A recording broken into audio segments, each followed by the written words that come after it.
afternoon, ladies and gents. Welcome to our next session here this afternoon.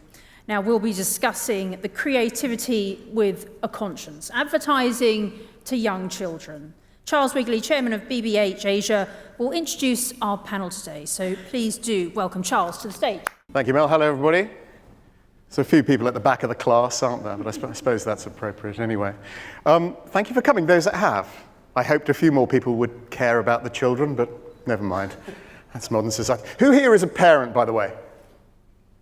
Good. Excellent. I sometimes think that people leave their characters behind at work, at home, and then they go to work and they become these corporate creatures. If there's one thing I hope we get out of this session with some great experts today is actually, when we're at work, we have a huge opportunity to help children's lives and help people develop, and also an enormous responsibility as well. And those are the two areas we'll be talking about with the guys today. We're going to start. I'm just going to quickly introduce everybody. Nina's from the Art Science Museum. That's right. Just over there. And they say gambling has no upside. Not true. It builds bloody great museums, so it's fantastic. They've got some great shows. I'm sure many of you have been there. We've got Steve Lawless, from Cult magazine, but a new magazine as well. You're going to talk a little bit called Aya. No idea where that name came from. Which is a children's magazine, but specifically it's a children's magazine about art. And it's to get them into a creative mindset from a really young age. So that's really exciting. We've got Zam, I've said that right, from Nickelodeon. Everybody will know Nickelodeon. It's a fairly massive medium for children. And we've got Ryan at the end from Lando, who designs many things and packages and stuff for kids. You've got a couple of examples with you as well. Sure, so that's the crew we've got. These guys really work in the air. They know a lot about it, which is great. What we thought would be nice to start with, I think some of you guys brought a few slides of the work that they do with their companies in the field of kids. So they can just chat us through what they're doing, probably about 3 minutes each, and then we'll start on the questions and stuff. Cool. Nina, do you want to go first? Or is it going to be Steve that goes first? Yeah. And do you want the big red button, or do you want me to do this? Push one. Oh, there we go, yeah. That's Steve. Right. Yes. Then next one. Next one. Okay, so we've been creating a magazine for a long time about kind of sharing art and world-class art to young people. And this Aya is taking that to the next level. It's introducing kids to creative thinking at a very early age, sort of 5 to 8-year-olds, and trying to affect parts of the education system where we feel is lacking when it comes to this approach. And creativity is not art and painting. It is a way of thinking, and it's a way of addressing problems. So, for example, the first issue we are talking about is the internet. So what we're doing is we're illustrating facts, and we're creating visual puzzles that children need to use their observation to get rewarded for looking. And I think that's key, is this sort of very tangible skills like observation, like critical thinking, like lateral thinking, sense of humor. If we look at another slide, this is also kind of form of expression. What's chopped off the end here is, this is an artwork all about emoji. And what we're asking people is the kids to draw emojis of how they're feeling. So it's also a sort of form of feedback to parents or teachers, to perhaps children who are not great at verbal communication. And I think that's the premise. There's interactive ideas, there's coloring in book about the dangers of the internet, and basically broaching subjects that are not in the curriculum, but I feel need to be addressed. Yeah. And that's kind of the crux of it all. Fantastic. Yeah. I think it's really interesting. My kids' explanation of their days at school is wonderfully effusive. Same as usual. So I think it's really interesting, art's role and creativity's role in helping kids express themselves more, because quite often in our childhoods we're not very good at expressing stuff. So who's next up? Me. Nina. So I'm Nina. I'm from the Art Science Museum, and for those of you who haven't been yet, it's the beautiful lotus-shaped building. Here's an illustration down at the bayfront, just on the edge of Marina Bay Sands. The museum is dedicated to the intersection between art and science and culture and technology, and that's because we think that we have to sort of make get rid of the old school ways of thinking and look at things across genres and disciplines and specialisms to try and solve the problems in the future. So very similar to your sort of mandate. In March 2016, we opened Future World, where art meets science. This is a picture from Future World. And Future World is a massive, immersive digital playground where both kids and adults can play with 15 digital installations. They are, it's a new permanent gallery for us. We've developed it with a digital and creative collective called Team Lab. And we haven't really had a quiet day since. It's been quite full on, quite high octane. What's interesting for me is that Future World embodies what we think is important educationally. So we think it's really important to have a strong, impactful, engaged experience with kids and to allow for learning to be child-led and open-ended, not to necessarily give kids all the facts, but let them find out themselves. We obviously, we want to have a relationship with the kids long term. We want them to come back. So we want them to have an experience in our museum, but also to have a relationship, I think, with the museum experience in general, which is a lifelong experience where they can come back and come back and come back. They're not put off by a boring or dull experience early on. Right, thanks, Nina.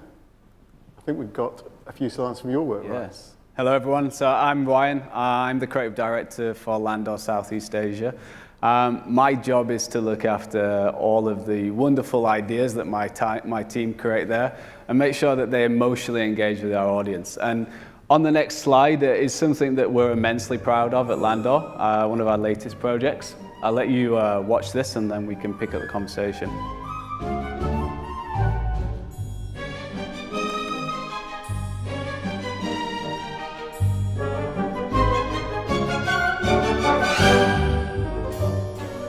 This little box is full of magic.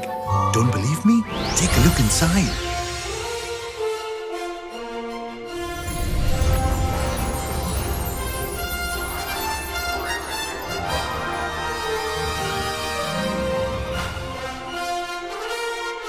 The new Deluxe Faraway Places Kit. Create your child's magical room today. Choose from 8 incredible themes.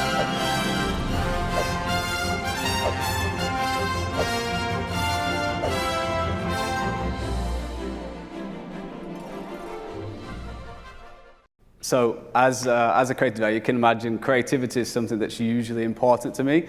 And I can't thank Dulux enough for giving us the problem that Faraway Places was the result of.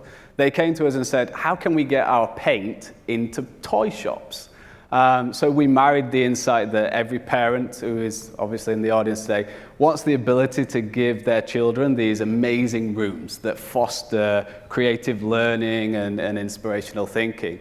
And the ability for children to kind of get their hands dirty and create something. And that was Faraway Places. So if you check out the next slide, what we created was a product innovation that comes in this wonderful travel case that is essentially a journey around the world in many different places. And ultimately, as a product, what allows the parents to do is very easily transform for around $80 one of the signature walls in a children's room and completely personalize it. So the other montastic thing about the project was that we managed to work with some fantastic creative minds at Digital Monks as well to create this online platform in which they could customize their world together as parent and child. So having that conversation around creativity it was a fantastic thing for us to foster.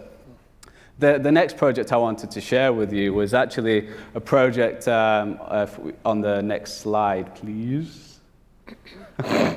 Just turning my phone off so I can focus on you, Ryan. Thank you. Is fruit tea. So fruit tea is an Indonesian-based ready-to-drink tea from the wonderful company called Sosro. They wanted us to reinvigorate their fruit tea brand. So we took youth culture and music, and we smashed them together. And what we created is this product, as you can see behind us, which celebrates the relationship between flavor and music and how we can draw relationships between the two. So we call them flavorscapes. Every little part of the tasting note of each of the fruit we attribute to a different dimension of music, and each of the brands, each of the SKUs then has its own unique expression. And ultimately what we want it to do is put the brand in a direction where they're pushing music to children and the importance of music in culture. And we already see that they're doing that because they sponsored the music festival in Indonesia just a few months ago, which was fantastic. Thanks, Ryan. Yeah, that's it from me. Sorry, Ryan. Sorry, that's it. I didn't mean to cut you off. Yeah. So, Zan, you're at Nickelodeon. And Yes. You've just done a big research study recently, but you're going to sprinkle some of the answers through. I will, the but I session. think what I'll do is I'm going to introduce myself and tell everyone a little bit about what we do at Nickelodeon. Hi, everybody. Thank you for being here. My name is Sharizan, and I manage the Nickelodeon brand in Asia. At Nickelodeon, everything that we do, we put kids first. That's our key priority, and by putting kids first, it really means we need to really understand what kids want. We do a lot of research at Nickelodeon to help us make informed decisions in every single aspect of our business, from content creation right through how we do our business deals and all that. So at Nick, putting kids first means, it is about understanding kids. We do a lot of research to tell us that kids likes to play, that kids likes to, and through play, they will learn how to be creative. That's how they also connect with other kids. That's how they can be very emotional, and they can learn, which is really important. So when we look at creating content, there is certain, brand attributes or filters that we use. We look at things that are very authentic and emotional, because that's about playing with your emotions so that kids could connect with characters, connect to the stories, especially when they're watching the content, they know like, oh, I can definitely relate to what this particular story is all about. It is about being diverse. At Nickelodeon, we like kids the way they are, messy, smelly, cheeky, tall, short, whatever. So it is about being diverse. So we make sure that when we are casting for content, or when we are casting for, or we are creating content, it is very diverse in every area. So that's why when you watch Nickelodeon, there's a lot of different characters that is in each of our show. It has to also be very innovative in terms of the storytelling, in terms of how we execute, some of the stories. So we have stories, for example, when we do SpongeBob, it is very different. It is very, just very, very different. Who would have thought that SpongeBob live under the sea? He's absorbent, but he does a lot of other things. But for us, as he's one of my heroes. Yeah. He's very positive. I like SpongeBob. So if we take an innovative step forward, we use SpongeBob because he's such a known character. How do we then interact with the kids, using him to be in a different world, not so much on the television world? Because today, we acknowledge it's not just television that kids are watching us, but it is also across all different platforms. Then how does a kid play and interact with SpongeBob? So we created apps, we create games, we bring SpongeBob on ground. So there's a lot of areas that we touch upon. So as mentioned, we do a lot of research. Yesterday when Kristen Kurtz, my colleague who came and presented at the keynote, about the study that we did, The Next Normal, the rise of resilience.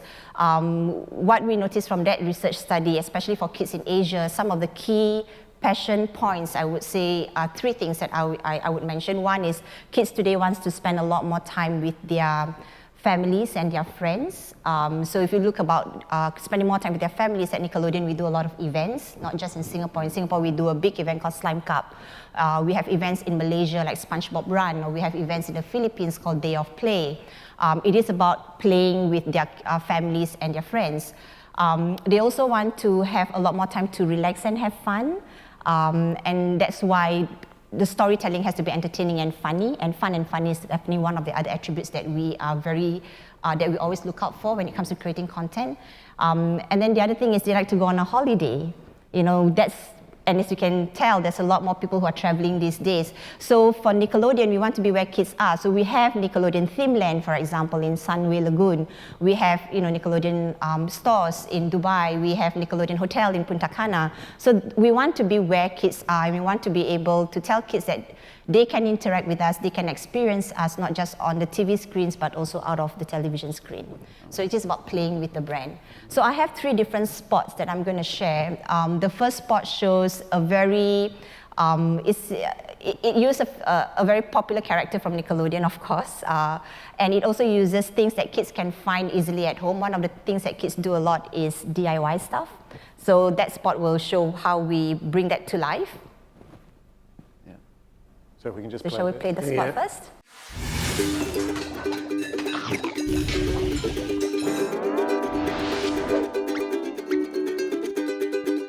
Elle arrivée au fond de la salle et on la boucle à la peau et les billets à la musique habillée ou basée à table mais elle a y a mangé à la digue des défait ou hé aboui hé ha ou hé aboui hé ou hé aboui hé ha ou hé aboui hé ou elle est arrivée au fond de la salle et on la boucle à la peau et les billets à la musique habillée ou basée à table mais elle a y a mangé à la digue des défait.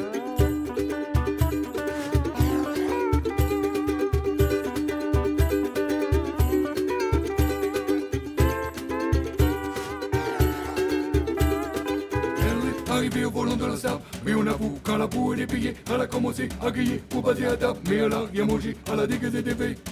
Elle est arrivée au volant de la salle, mais on avoue quand la boue est payée, elle a commencé à griller pour passer à table, mais elle a rien mangé, elle a déguisé des veilles. Elle est arrivée au volant de la salle, mais on avoue quand la boue est payée, elle a commencé à griller pour passer à table, mais elle a rien mangé, elle a déguisé des veilles.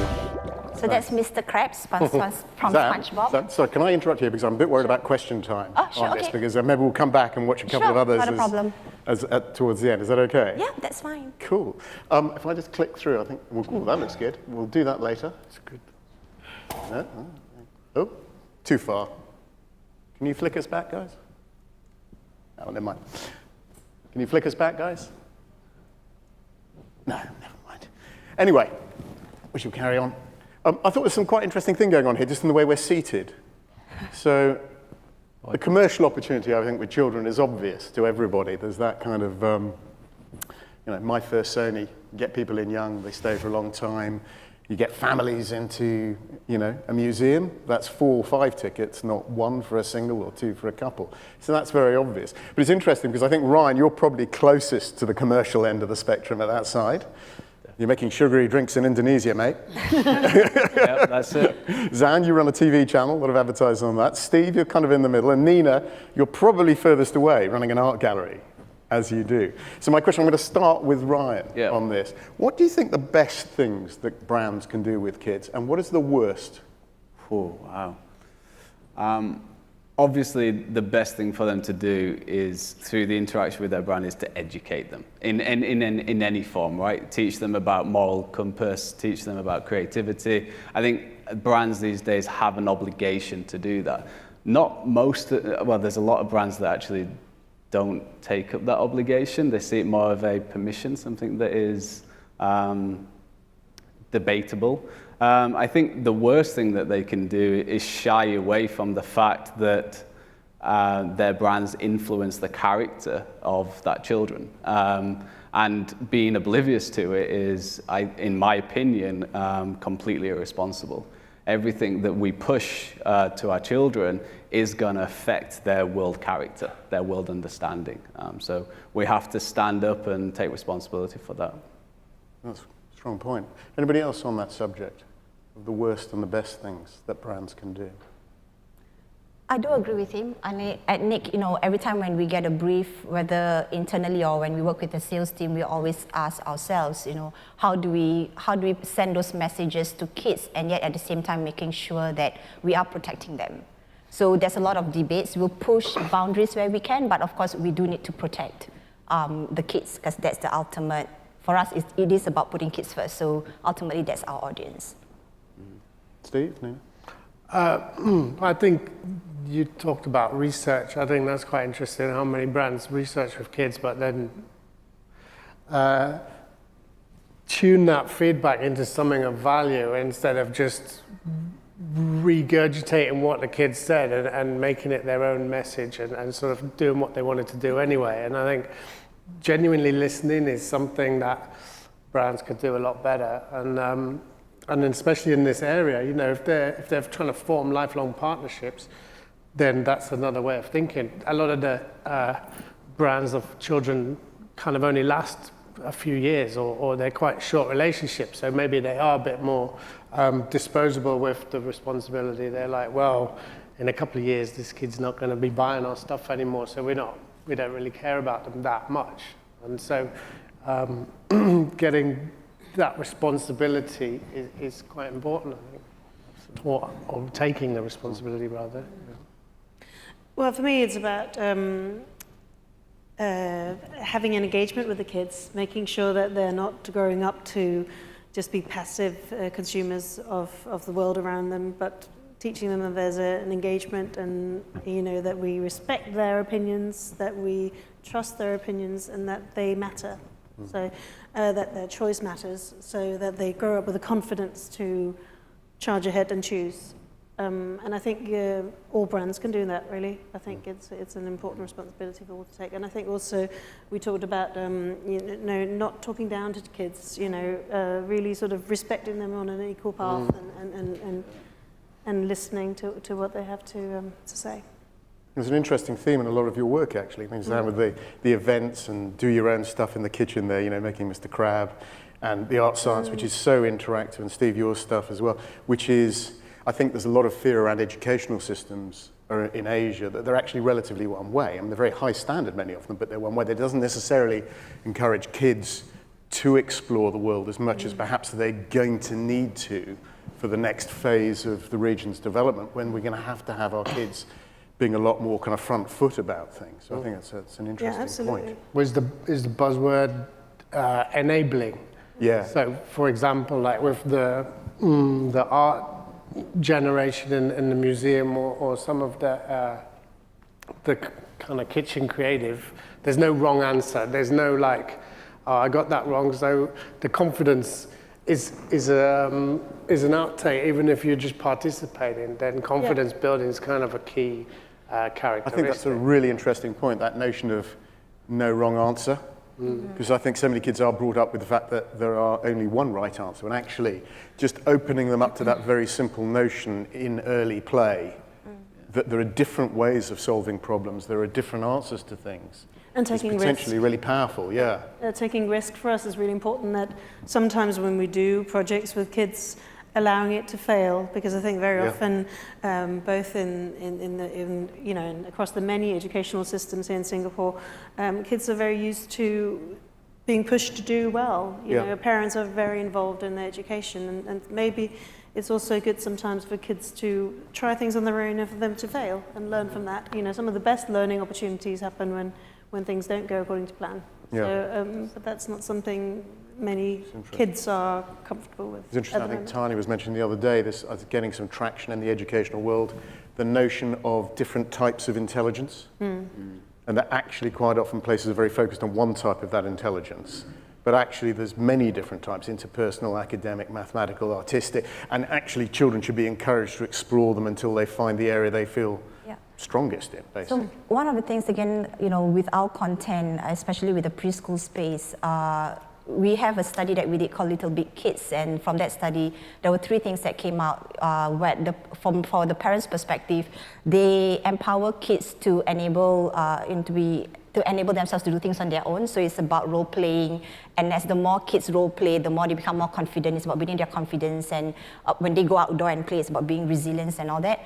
The other one is about play patterns, how the kids play repeatedly, and through play they will learn again. And finally, it's about technology. Yes, everyone is aware that technology is very important today. And again, as parents, I'm sure everyone is also quite anxious about how much content do you let your kids, how much time do you let your kids play with technology, right? So, but to them, they say yes, it's very important to the preschoolers, because as they grow up, they know that this is the place to find the kind of information that they're after. So using those kind of information, again, for us, when we look at preschool content, we work with development experts to see how do we incorporate curriculum into it, but it's done very subtly. I think generally in Asia, maybe not so much in Singapore or some other markets in Asia, education tends to be more like you have to count this way, you have to do this, but it's more about how do you weave that education element or curriculum subtly into the message. that makes it very exciting for them to sit down and learn. And they are not aware that they are learning when they are watching us. Yeah. I think a lot of this touches on the point, Ryan, you made earlier about we've got to be, everything we put out there with small minds, it will influence them. Yes. And we have to be, it's very easy, I think, and certainly in my business, to forget that point that you made, Ryan, which is everything they see has an impact. And one of the issues that Steve and I were talking about the other day was materialism. Obviously, we live in one of the world's richest cities here, most of us in the room. And the impact of brands on kids in that sense of there's only one way to be cool, and that's to have stuff. I mean, do we think that brands should be countering that? Is it our responsibility to counter that? I think I spend most of my time driving it, so perhaps I'm the one that just feels guilty about it. That's our job. But actually, when you think about it, it is driving a set of behaviors which might not be necessarily hugely healthy. Yeah. Well, I mean, I share some of that guilt with you because it's a daily struggle to make sure we're doing things the right way. I think that there's no dancing around the fact that people will always define status through stuff. So the brands are never going to change their product to deliver against that. But I think the biggest shift that we do see now, but we need to see more of, is brands diminishing the focus of their product and thinking much more about the emotional value of their brand, right? So beyond the product, what else do I do, like the events, like the magazines, like the learning societies, that can influence the type of customer that is going to be buying my product in the future. So we're engaging them in that conversation much earlier on about kind of, there's no getting away from the fact that the children obviously are our consumers of the future. So we need to get in there earlier on and have that sense of loyalty and allegiance, but it has to be done through good ways, not just through status. Absolutely. There's a sort of pet peeve of mine, which is football sponsors. And Newcastle United has Betfred or whatever, a gambling company, as the main sponsor, and there's like 5 or 6-year-olds around with, William Hill T-shirts on, and I think there's definitely responsibility for some mega brands, like football teams being brands in themselves. They have a major part to play globally. Things like Adidas are a bit different. They have these $400 football boots, but they have a ton of activities which are outreach and giving back. And I think if you're a luxury brand or you're someone who bases your brand on status, then you need to counteract that somehow and address those issues. You do, absolutely. And I actually think that the brand of celebrity is also an interesting topic, right? Yeah. I was actually really surprised to find the other day that Roger Federer, having made all that money from his sport, is actually opened 59 preschools throughout Africa, which is an incredible thing for him to have done with his own status. And I think the brands of the world can actually learn a lot from the likes of Cristiano Ronaldo as well, who actually personally took responsibility to restore sight to that young boy around 12 months ago, who wrote to him for just £1,000 donation. He actually just took care of the entire medical bill. So there's a lot, I believe, that the brands of the world can learn from those celebrities as well. Do you think capitalism can self-regulate? We've talked about all the good brands doing good things and thinking it and being aware about what they put out there. And even if they themselves might not be particularly good as such, giving back, Adidas and charity, etc. Do you think capitalism can self-regulate? It's got to start from the population of people, really. It's a backlash or it's a trend or something that just suddenly people have had enough of one type of thinking and there's a revolutionary new type of thinking. And I don't think capitalism can regulate itself because there's always going to be different people's areas of interest working sometimes against others. But I think if genuinely there's a great common sense amongst most people, it can be sort of moderated. Any other thoughts on that? I mean, I guess it's the cynic in me that it, rather than be moderated, would probably just take different guises and reinvent itself in different ways. But I tend to be a little bit more cynical on that matter. Well, that's what worries me, is that I Yes. think that actually companies are so driven by quarterly results, they will work around regulations very quickly.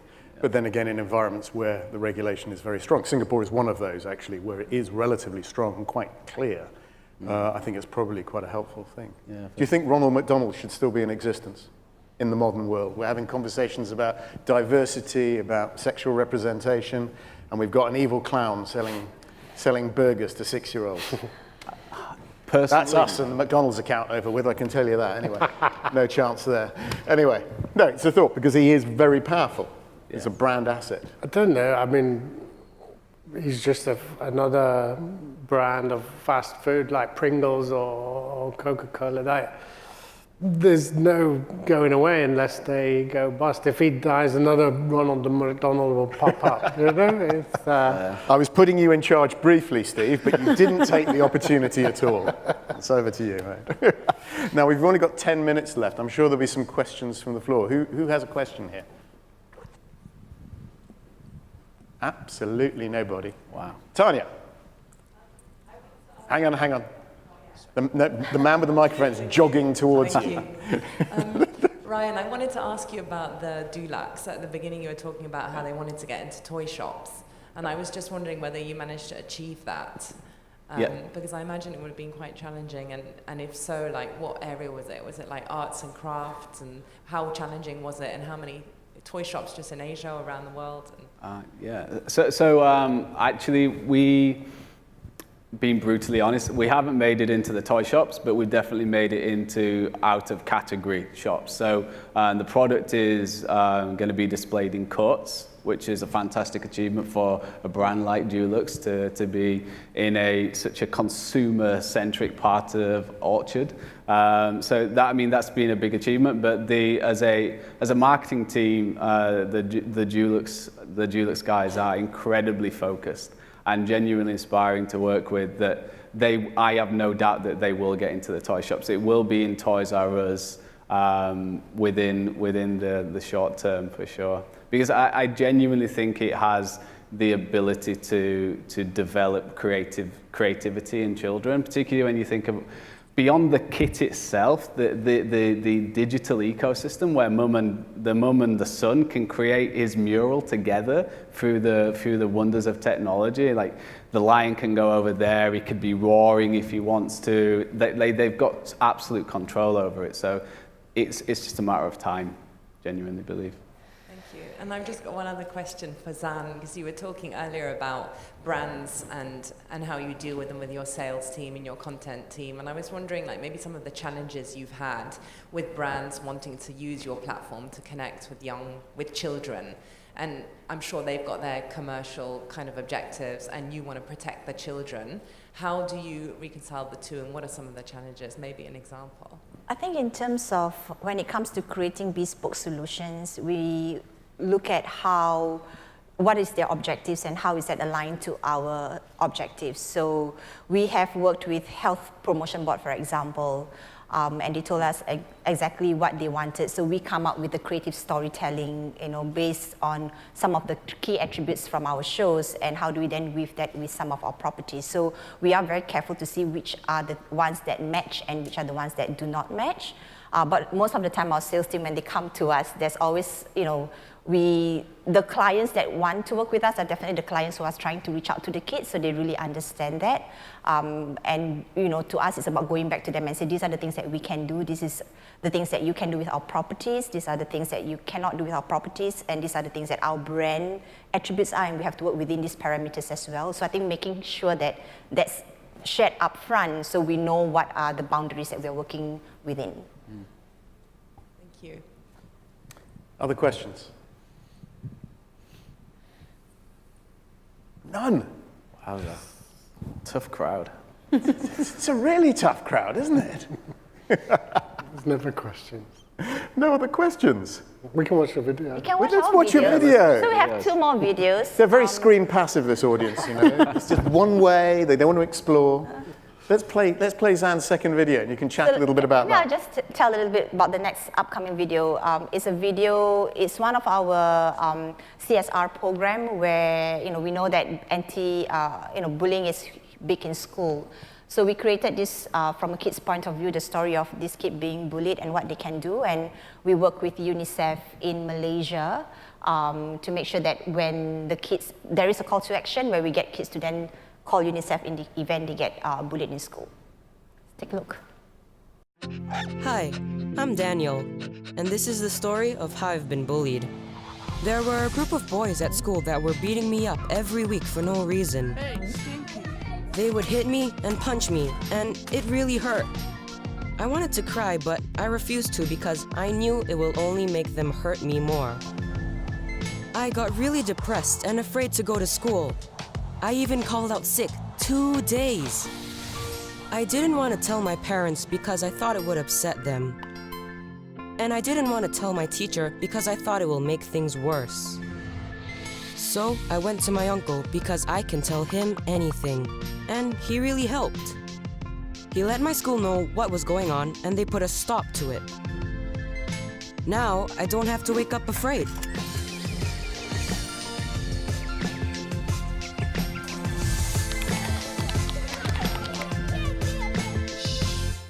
Very nice piece. Thank you. There's another one. Yeah. Well, should we play the other one? That one? Yeah, there's one. Class has gone So I to sleep. think Might as well. Yeah, I'll play the spot first and I'll talk about it. So boring. Guys!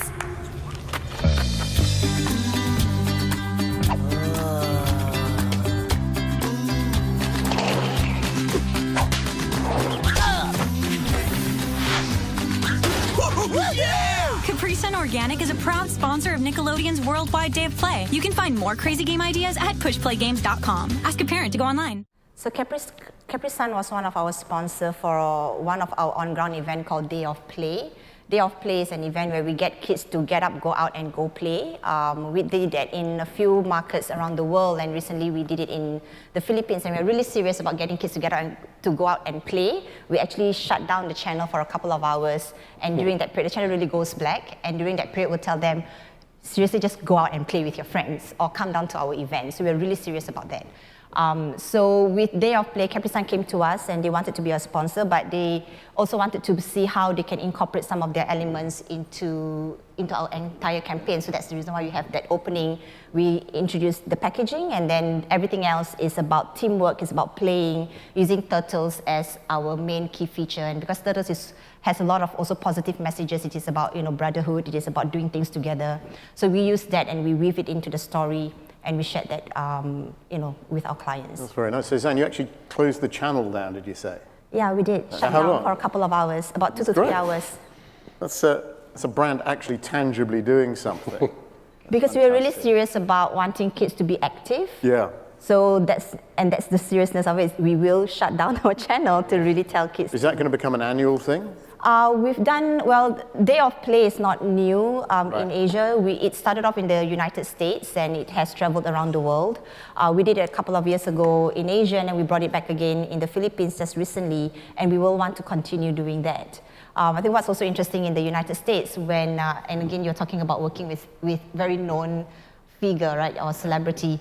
We actually had Mrs. Michelle Obama, who came down to the event in the US and surprised the kid because she is an advocate of doing active things and all that. So she was featured in some of the spots on air. But what the kids didn't know was Michelle Obama was going to come to the event, and she came to the event and she encourages kids to really just play with her. That's great. Fantastic.